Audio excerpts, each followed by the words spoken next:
Hello and welcome to the Thriller Zone. I'm your host, David Temple. And on today's show, as we launch season 5, man, am I stoked about this. First of all, can I just stop real quick and say thank you so much for being there. Thank you for listening. Thank you for watching, both on thethrillerzone.com and YouTube. It has been a ride and a half. Now, for those folks who are looking for a big year-end extravaganza, I bypassed it this year because I took off to spend some time with family, which was much deserved. A little wedding, little grandkids time, and it was delightful. But I am back and raring to go here in season 5. I'm so excited. And who better than to kick off brand new month, Megan Abbott, Beware the Woman. Oh my goodness. I read this book in a blink and a half. You think it's one thing, and then it's another. It was unnerving, as you're going to hear all about it inside the show. So why don't I stop babbling? I just want to say thank you again for joining us here in season 5 as we kick off a new season of the Thriller Zone. Join me in welcoming Megan Abbott to the Thriller Zone. There's a few things I've learned about you that seem at first glance a little bit unusual for a crime novelist. Yes. And I mean this in like in the absolute best way possible. When I was doing research to put together artwork, I ran across, photographs of you and so forth. And I'm like, oh, doesn't she look sweet and demure and lovely? And she could be a speaker or and then I start reading this book, of course. And I'm like, it's a good thing we're friends. Just don't get on my bad side. First of all, thank you and welcome to the Thriller Zone. Thank you for having me. I'm so excited about this. When I told some friends that you were going to be on, they're like, you got Megan coming on? I'm like, yeah. They're like, oh, she's like one of my favorites. I'm like, oh, isn't that nice? Yeah, so nice. And I hate to admit it, I'm not particularly familiar with you, so I apologize for not having read everything. Not at all. Oh my God, not at all. Not at all. We can't do that, There's just too much. So but I will say them when we find them. Yes. That's a great way to look at it. We find them when we find them. But Beware the Woman, I'm going to say this one thing, then I want to get into a little bit of just backstory. This was, it's a family outing, folks, that takes a terrifying tale. And it was something I wasn't expecting. When I first saw it, I'm like, oh, I know what this is. It's Beware the Other Woman. And I'm thinking, my mind went down this whole path. And I'm like, so when you started surprising me page after page, I'm like, this is what you get, David, for judging a book by its cover. Yes, it's full of surprises, that one. For me too. Well, yeah. And we're going to get to a little bit of that because I do want to know about your background. I mean, I love it when I find out where folks grew up and so forth. So my question out of the gate was, what was it like growing up in the suburbs of Detroit in the 70s, if I'm not mistaken? Yeah, it was a real downtime for the city. It was really coming off sort of the auto industry in decline. So it was really a one industry city that had lost a lot of its industry. So it was really sort of like post-empire, the empire had fallen. So there was a kind of sense of what had passed. Everything glorious had passed, which I guess is good for a novelist. It's good drama, but definitely was a little bit of a shell of what it once was. Now it's very much on the rebound, but for most of my all the time I lived there, it was in decline. It's recovered from me now. Yeah. Well, I was on the radio in Detroit in the mid 80s. So about a decade and a half later ish. And what I loved about it, I worked in Dearborn, lived in Southfield, and had a whole gaggle of friends in Grosse Pointe. Oh, yeah. So all these different microcosms. What I loved about Detroit was the fact that it was like entirely different worlds. It didn't feel like just different suburbs. You had Greektown, and then you had Grosse Pointe, and then you had the working part of the city. And it was just, it had to have been, even with that decline, as you said, a robust and an exciting place to grow up.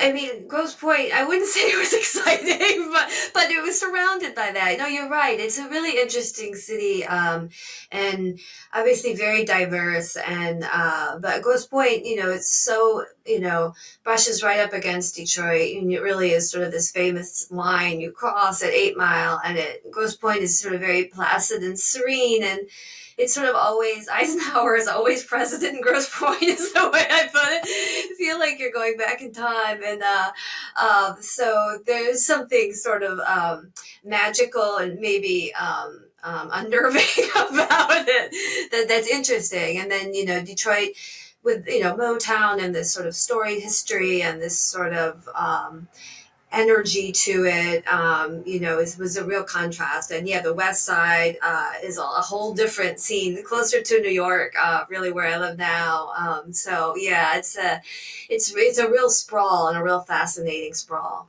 Yeah. Well, and I it had to have.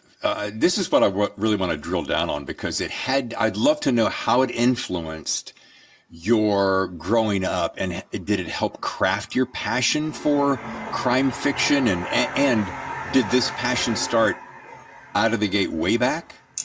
Boy, I think in part it did. I was one of those kids that really loved true crime, and would buy when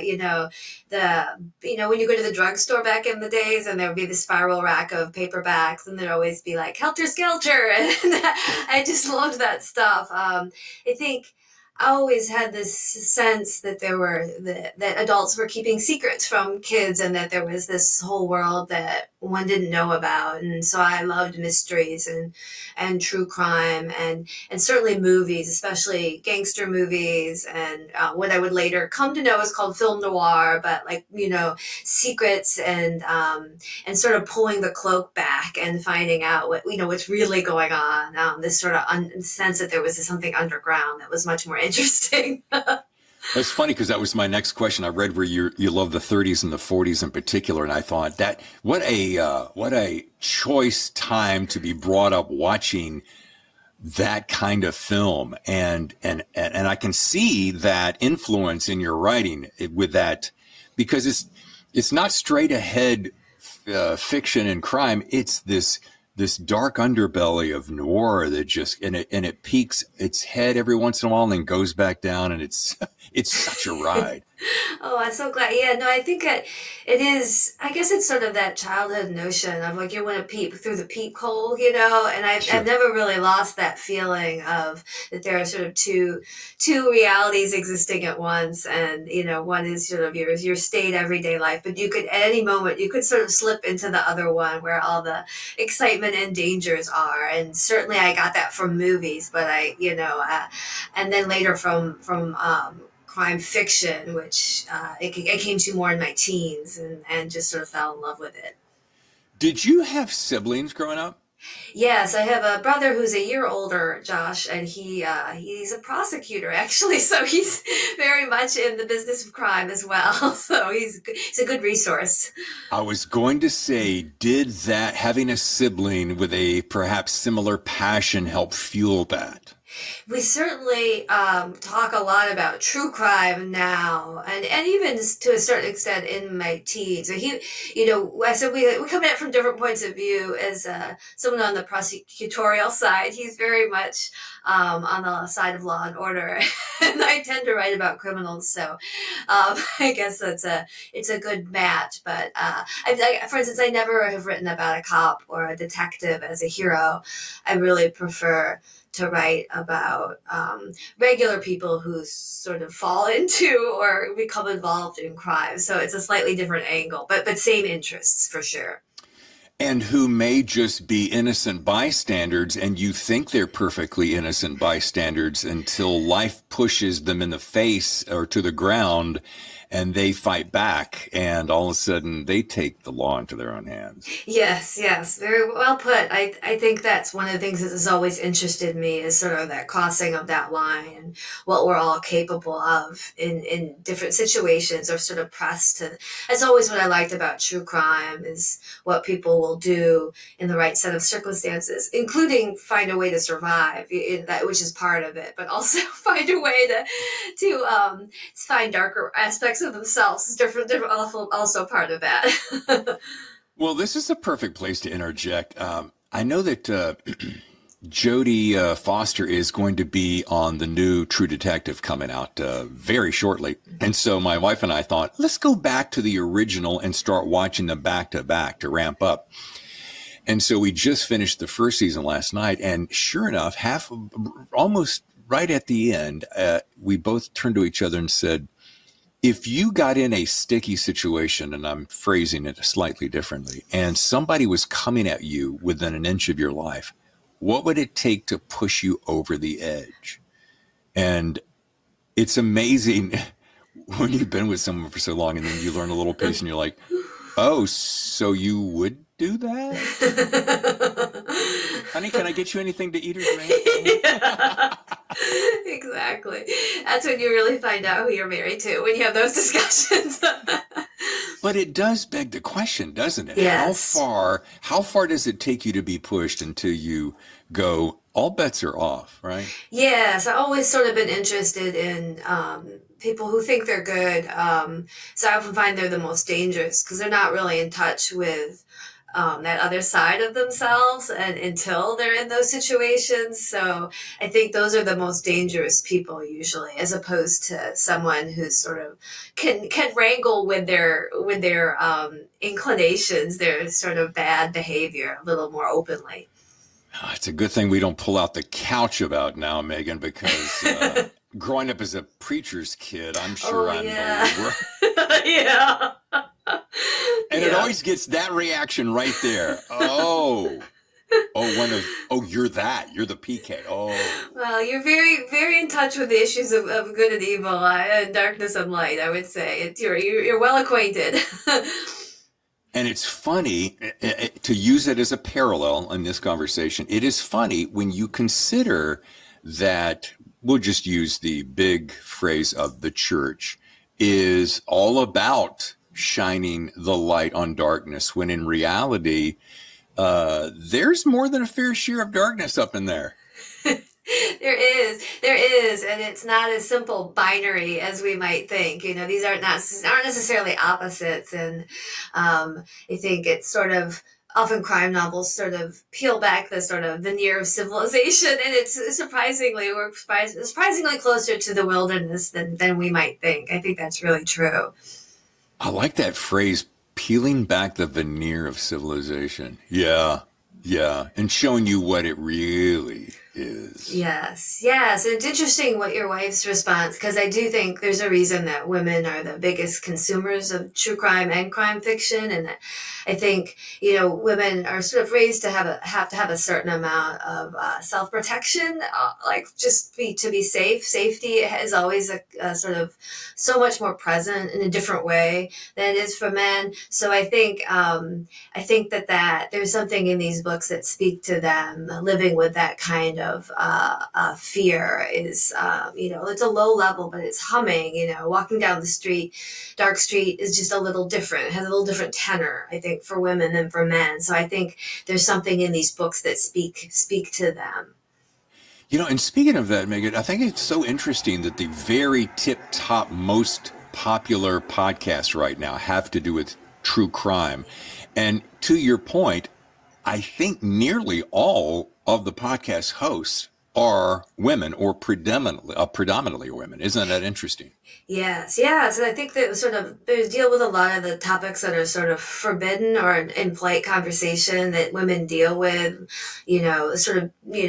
upsetting stuff like domestic abuse, but also complicated relationships, in the family, these sort of, certainly all kinds of assault issues, and you're not supposed to talk about them, right? So, but you can when you're talking about true crime. So it sort of gives this sort of permission, and to sort of let out your rage, because I think there's a lot of that on those podcasts. There's a lot of judgment and rage in some of them, where, and a lot of like wanting to understand, and but also sometimes, solving it feels like solving something for yourself. Maybe it can be Right. very personal.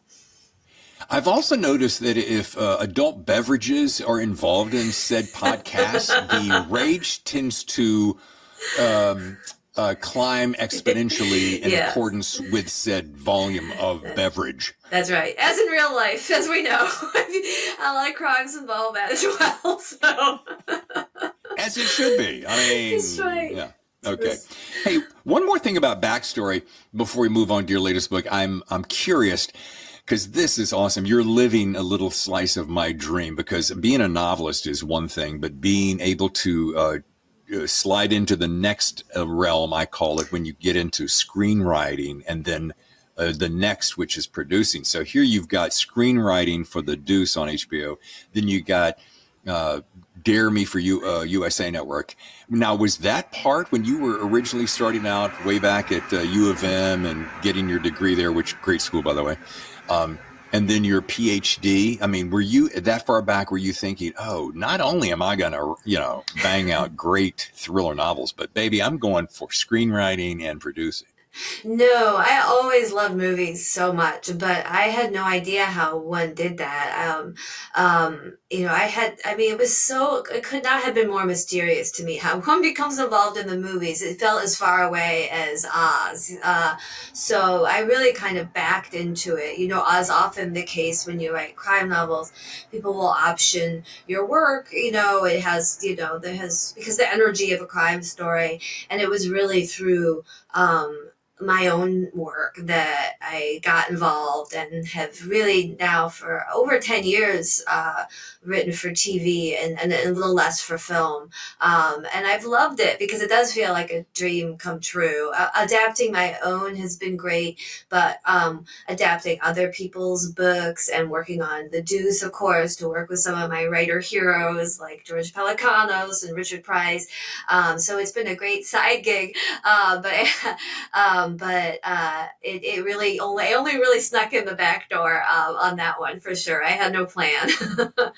Well, I have a funny feeling, and I don't know you. I'm getting to know you very well now, and I've listened to you speak at a couple of different things, and I go, she'd make a great director too. I mean, so if you ever want to, you combine your storytelling ability, your screenplay adaptation, and then your ability to direct people and your love of film. I'm just planting a little bug in your ear because I think I don't know if I have a loud enough voice.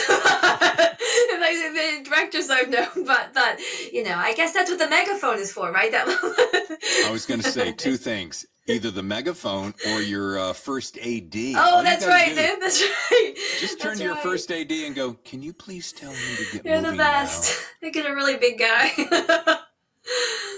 The bigger, the louder, the better. Yes, totally. And you don't have to be the bad guy, yeah? No, it's just like gangsters know. They always have their right arm. It's the muscle. I need the muscle. You need the muscle because the heat is the juice. That's right. That's right. Yeah. All right, like I said, Beware the Woman is a surprise, and I'd love to hear your elevator pitch, and then I'm going to give you my elevator review. Okay. If I may. Okay. Boy, the elevator one, I guess to me, it was really just newly married, newly pregnant woman in the haze of early love with her husband goes with him to visit her father-in-law in the remote Upper Peninsula of Michigan, and she really starts to realize that she doesn't know anything about her husband or her father-in-law, and they're paying far too much attention to her pregnancy, so things go awry. If that little pitch right there doesn't pull you in, they're paying way too much attention to her pregnancy. Yes. And this is what you do so well, Megan. You do this thing of like, well, you point in the direction, but like, well, she's pregnant. And you're like, oh, of course she is. But it's all the stuff around it and the hidden, the looks and there's a couple things I tend to put sticky notes and highlights. Yeah. First of all, my mother would kill me, but I put my favorite comment about you in the back of my book so that later when I just go back and I go, oh, yeah. So this is what I wrote. This book is remarkable, like one long, luxurious poem, haunting, sweet, nerve-wracking, and funny, but seriously cruel and dark and sad. This is what an author with a PhD in literature and 11 novels under her belt looks like. Oh, that's nice. But can I do this? Because every once in a while Please. you'd write something and I would have to stop and I'd go, and this is the perfect example. And I had just gotten started and I had to stop and I go, did I just read that? The closer we got, it was as if the air pressure in the car had shifted. Jed's head keying to the right slightly, as if lost in that cruise control hypnosis I remembered from elementary school. Those long weekend drives with my mom to visit Mr. Panaritz on one of his business trips, and Mrs. Panaritz none the wiser. Yeah, All forgot right, about that. there's like three good, solid things going on here, and it took me the second read to go, oh, and she was not, oh. That's what you always hope for, right, with your characters, is that they will start to reveal themselves to you, and that's always the best part, because you plan the story, you plan the plot, but you don't really know your characters yet, and then I try to follow their paths, and then they kind of show themselves for to be, which is the fun part. So you would consider yourself perhaps a straddling the fence between pantser and plotter? Exactly. Forever. I have my kind of three acts in my head, but almost everything in between is a surprise. Rarely does the end change, but everything else does. I think that's a great way to approach it. I've been doing this show for 2 years now this week, and I have asked people, as I will you, near the end of the show, about your best piece of writing advice. And we always talk about pantser and plotter, and there's two completely different divisions. However, the ones that I find who, as I said, straddle the fence are the ones that you can see it and feel it in their writing, because or you sense that they probably had enough outline to know where they were going. So they had a roadmap, but they didn't necessarily follow every little vein to every little route, right? Right. That's right. Because the surprise is the magic. And if you can capture the surprise yourself and then reflect that to me is... Yes, that's perfectly put, because you sort of want the reader to have that feeling too. So if you then you mark one's own surprise, and then you hope that the reader will have that same feeling, and then always thinking about the reader almost obsessively when I'm writing, trying to sort of keep me with them, and let them get a little ahead, and then I get a little ahead, and part of that, yes, is leaving room for that, for following something that you hadn't quite anticipated. Well, and mission accomplished times 10, because it's such a... Here's what you did, and I tried to make a note to myself so I'd remember exactly. You make me do what very few authors do. You make me stop, and I'll reread a sentence or two, and then allow myself to relive a parallel memory from my childhood. So you will spark something. You're writing about a completely different childhood, but it'll spark something that was in my childhood, and it will take me down and I literally did this, and I would stop and I go, oh, I remember that summer or that vacation getaway and how that went. And it's so wonderful and lovely. It's not just a passing thought. It's a way to take me out of the story, allow that moment, and then bring it back into the darkness in this case. And so you're provoking nostalgia without being cliche. And it's just such a talent you have. Oh, that's so good to hear that was your response, because that is always what I want to. You want to be specific enough to spark something, and then that will allow. It seems counterintuitive, but somehow I think that allows for the reader to fill in their own. But you need the specificity to sort of start the journey. You have to sort of. It's almost like a dance or a flirtation, right? You have to give something to get something. So you have to give a little, and the reader will then give you something back, and then the novel will become richer because of what they have brought to it, nothing that I did. That's so good. And here's something, Megan, I tend to do. I will read the book. Generally, I allow about a week to read it, and then I'll make my notes, and then the day before or the day of, I will just go for a long walk, and I'll kind of marinate or pontificate, I'll just kind of ponder my notes and how the book made me feel. And this morning, while I was having coffee, walking around the circle, I thought, you know what this book is kind of like? It's a cross between, because of your, I don't want to say rapid fires, though it's happening too fast, but it's screenplay meets, there's literary essence in it, but it's a screenplay meets this crime novel.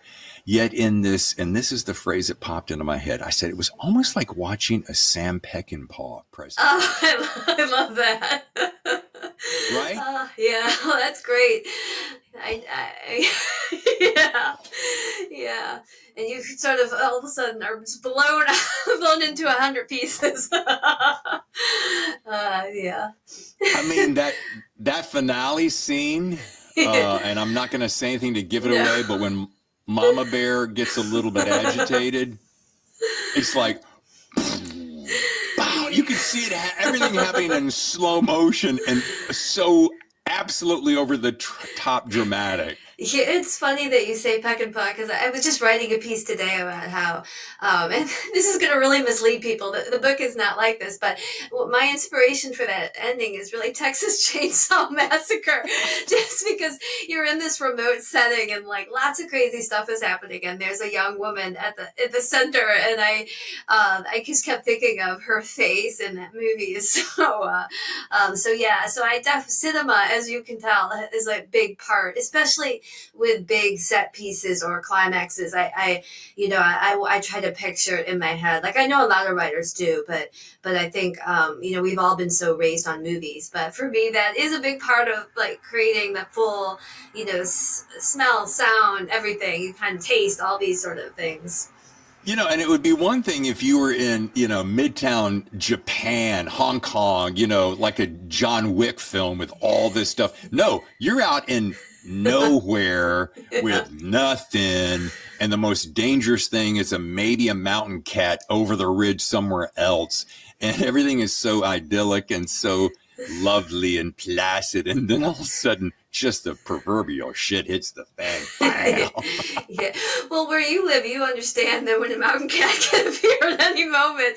I mean, you have your share of that. I think that is, yeah. It's sometimes it's not just a metaphor, but sometimes it is. Well, I thought this was interesting. You have Mama Cat, Mountain Cat, protecting the cubs. My sister lives up in the mountains of Carolina, so she sees grizzlies and black bears come down the way, and they're fine and of themselves. But if you see the cubs, you have to know, well, you need to get moving, because if you even interact with the cubs and Mama's within hearing distance, you're in a wild bit of trouble. So yes. To that same point, Mama Bear protecting her own little cub. Yes, exactly. And that's all I'll say. Yes, dun dun dun. Yes, good point. Dun, dun, dun. Well, it makes me wonder, and I wish I had the time, and I may be able to find the time, but I'm looking back, other books you've got. Give Me Your Hand, You Will Know Me, The Fever, Dare Me, The End of Everything. You've written for the New York Times, the Wall Street Journal, the LA Times Magazine, the Guardian. I mean, you're a gal, and I don't even know how you did it at such a young age. I mean, come on. It's magnificent, your body of work. Well, I like to keep busy. I certainly, you know how when you kind of stumble into something, I mean, I didn't even know I would be a novelist. I thought I would be a professor. It's all the stuff you love. You just start to say yes to everything because it is. The crime fiction world is so tight and, kindly. Going back to what we were talking about earlier, the nicest people write crime fiction and crime movies. So there's just something so intoxicating about all of that we all share this dark thing, but we can sort of exorcise it from ourselves and just sort of sharing it together. So that's always been something that would just get me excited. And why not say yes to everything, even if it means not much of a social life. Well, like my dad used to say, you can always turn a yes into a no easier than a no into a yes. Yes. I think it's interesting though, and you're so right. I have the best job in the world, being able to talk to the best thriller, mystery, and suspense crime writers in the world. And I think there couldn't be a sweeter, happier bunch of folks. I mean, way, way happier than the folks in the church, if I may. Which is a whole different conversation. But do you, and this is a completely loaded question and completely unfair, so I'm going to tell you straight up front. Do you have a favorite book of yours? Do you have about 11 now, right? So somewhere, do you have one you're like, man, now that one right there, I didn't know if I could ever top that. Or maybe it's this one. I mean, certainly you're always sort of most passionate about the most recent one because you feel like your craft has developed. But then you have sentimental favorites, I think, once you've written a few, and that sort of mark periods in your life. But I suppose for me, I'll always have a soft spot for The End of Everything, which is the only book that really sort of is close to my life. It was really, going back to Grosse Pointe, it was really, even though it's not explicitly set there, it was very inspired by my childhood in the 80s in Grosse Pointe and that world of like wanting to peek through the peephole, and it's about an abduction, which didn't happen to me, thankfully, but it's really was a big thing for me because it was really opening the door to something more personal, I suppose. So maybe that will always be my sentimental favorite. Yeah. Well, it's so interesting. So you referenced growing up in the 80s and Grosse Pointe, and I cannot leave this conversation without bringing this up because one of my actually favorite movies, Grosse Pointe Blank, John Cusack. Yes. To take the juxtaposition of Grosse Pointe in Detroit and a hitman who is so comical. I mean, it put us on the map. Let me just say that. No one heard of us until that movie, and now everyone has a reference point. And as a Gen Xer, so that's my era too. I'll always be glad for that. And it definitely made Grosse Pointe, gave it a cool cachet that it would not have otherwise. Yeah. Yeah, I remember. Well, I mean, again, I was doing a morning show there in Detroit back at that time, and I remember when I was dating this gal in Grosse Pointe. Oh my gosh! And I'm like, oh wait, that's when I shot the movie. It was just a surreal kind of situation. Oh wow! Well, and quick question. You said you had thought at one time that you were going to be a professor, but you have been a professor. So you've already scratched that itch, right? Well, I started, I really was only a year into it when I sold my first novel. So I didn't really do it for long. And I don't know if ultimately it was for me. I was teaching literature. But I loved it. I loved to talk about books all day. I still do. You know what that's like. It's just a pure escapist. But I certainly, the creative impulse, I guess, is what got me. But if I hadn't sold that first novel, I don't know. I might be a professor to this day. So it really is sort of one of those things where you got to listen to those itches, I guess. And but you also have to have a little luck along the way. I always tell people that when they're seeking to get their first novel published or something, like you have to listen to your passion, but you also have to know that there's a lot of luck involved. So you got to keep trying, and it will turn for you. Well, this might be the best place as we start to wrap the show about, especially for my listeners who I have a lot of up and coming writers who are really trying to master that craft. So when we get to that point where we say, what's that best piece of writing advice? What is that for Megan Abbott? Boy, I always say, and this is especially true at the beginning, is like giving yourself permission to write badly, because I think we stop ourselves so much. What we're writing doesn't feel like the book we have in our head. If we're only writing novels if we love books, and it never comes out like we want it to. And I think that really stops us, and often is why people only get through their first 30 pages of their novel and then they give up or abandon it. But if you sort of say every day, I'm just going to write, 500 bad words, 1,000 bad words, and you just keep accumulating, because you will revise, it will get better. You'll have good days and bad days, but you have to let go of all those voices in your head saying, this isn't good. This isn't what I wanted. I don't like that turn of phrase. This isn't what I pictured. That just really can stop you before you're out of the gate. And you just have to say, nope, it's just going to be bad until it's not. And I have to trust myself and just keep going. Tell the angel on your shoulder to just shut the hell up. Exactly. Exactly. Yes, that's as a preacher's son, you know what I'm talking about. It's so funny. Tammy and I have been together now for 8 years, and she, every once in a blue moon, I'll do something and it'll revolve around guilt. And she'll look at me like, why do you still carry that guilt around? I'm like, well, it's only programmed into you from the day you're born, for crying out loud. So, as a lapsed Catholic, I understand. we can make use of it. You know, we just have to be able to be aware of it. It's kind of ridiculous. I mean, nobody ever goes out to the golf course to practice their swing and go, well, I didn't master it on the first weekend of swinging. I'm going to give this game up, or tennis or cooking or painting or whatever else. Yet we as writers do this ridiculous thing that we need perfection out of the gate. I'm like, it's so counterintuitive and dumb. You know, it is, isn't it? It is. And I think, you know, we all have those voices in our head, you know, whether our parents or teachers or even our own reader self that wants so much. And I think, you know, it really, because the discipline is all with writing, because the only way to write is to keep writing all the time. And so anything that's going to prevent you from doing that, like those voices, you just have to banish at all costs. Put a little sign over your computer saying write badly, you know, like whatever it takes. You know, writers are very superstitious. And I mean, I tell myself all the time, you're just going to write some bad pages today. And so it never goes away. We're always thinking, this isn't what I want. This isn't good enough.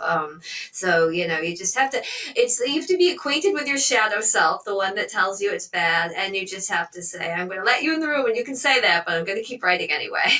Yeah. I'm going to put you over in the corner and I'm going to tell you to shut the hell up about every other few minutes.